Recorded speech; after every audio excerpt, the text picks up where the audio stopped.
শীতের সকালটা কিন্তু আলাদা রে সুমন। শরীরটা ঠান্ডায় কাঁপে ঠিকই, কিন্তু মনটা যেন কেমন শান্ত হয়ে যায়। চারিদিকে কুয়াশার চাদর, পথঘাট সব ঝাপসা লাগে। এই সময়টায় মনটা যেন একটু থেমে যায়, বুঝলি? এক অন্য রকম শান্তি।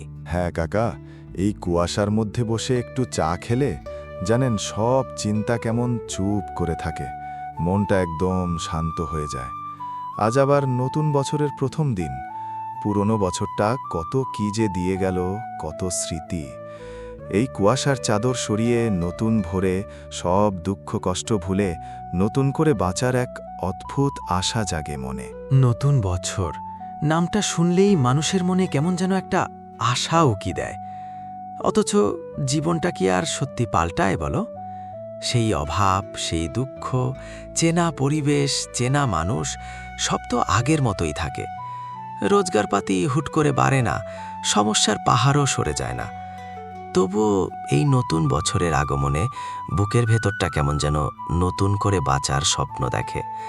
আসলে নতুন বছর হয়তো শুধু ক্যালেন্ডারের পাতা উল্টানো নয় গো, এটা হলো মানুষের মনে নতুন করে আশা জাগানোর এক অছিলা। তাই হয়তো আমরা আশায় বুক বাঁধি, নতুন করে পথ চলার শক্তি খুঁজি। থাকে ঠিকই, শান্তি তো থাকেই, কিন্তু মনে হয় নতুন বছর আসা মানে নতুন করে সবকিছু ভাবার একটা সুযোগ পাওয়া। গত বছরটা যে কিভাবে চলে গেল টেরই পেলাম না। অনেক কিছু করার কথা ছিল, ভাবা ছিল, কিন্তু দেখিস সময়ের স্রোতে সব যেন ঠিকমতো করে ওঠা হলো না। কত ভুলচুক হলো, কত ইচ্ছে অপূর্ণ রয়ে গেল। এই নতুন বছরে তাই আবার নতুন করে স্বপ্ন দেখার সাহস পাই। মনে হয় এবার হয়তো সব ঠিক হবে। আমিও পারিনি বাবা, কত কিছু ভাবছিলাম, কত স্বপ্ন ছিল। বয়স তো বাড়ছে হু হু করে। জীবনের পথ চলতে গিয়ে অনেক কিছুই হয়তো মেলেনি, কিন্তু জানিস বুকের ভেতর স্বপ্নগুলো এখনো পুরো শেষ হয়ে যায়নি। এখনো আশা আছে, হয়তো কিছু একটা হবে।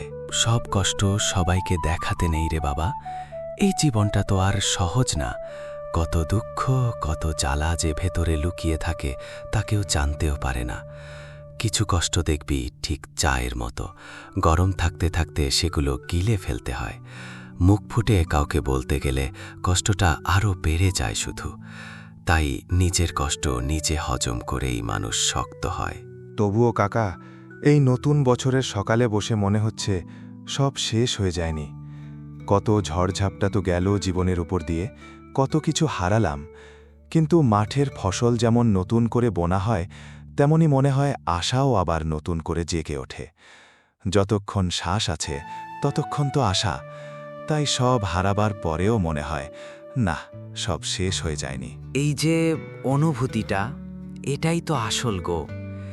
জীবনের আসল মানে লুকিয়ে থাকে এই অনুভূতির মধ্যেই। শীতের সকাল যেমন কনকনে ঠান্ডা হলেও একটু পরেই দেখবে টকটকে রোদ ঠিক উঠবেই। কুয়াশা কেটে চারপাশ আলোয় ভয়ে যাবে। ঠিক তেমনি আমাদের জীবনেও কত দুঃখ, কত কষ্ট আসে, কিন্তু মন খারাপ করে কি লাভ? আধার যতই গভীর হোক না কেন, সব আধার পেরিয়েই একদিন আলো আসবেই। আশা হারানো যাবে না, এই আশাই তো বাঁচিয়ে রাখে, তাই না? এই বছরটা আর শুধু ভাইবা ভাইবা কাটাবো না। গত বছরগুলা তো এমনিই চইলা গেল। এবার ঠিক করছি অল্প অল্প কইরা হইলেও চেষ্টা করব। শুধু ভাইবা কি আর কিছু হয়? কামে নামতে হইব। একবারে না হোক একটু একটু কইরা আগাই, দেখি না কি হয়। জীবনটা তো আর ফিরা পামু না, তাই এইবার চেষ্টা কইরাই দেখি। খোদা যদি চায় কিছু একটা হইবই। শোনো বাবা, এই কথাটাই কিন্তু নতুন বছরের সবচেয়ে বড় কথা। বছর তো কতই আসে, কতই যায়, কিন্তু সব কিছুর মাঝে মনটা পরিষ্কার রাখা আর সবাইকে আপন করে ভালোবাসতে পারা, এর চেয়ে বড় কথা আর কিচ্ছু নাই। নতুন বছর আসুক, সবার জীবনে শান্তি আর হাসি নিয়ে আসুক, এটাই তো চাই, বলো?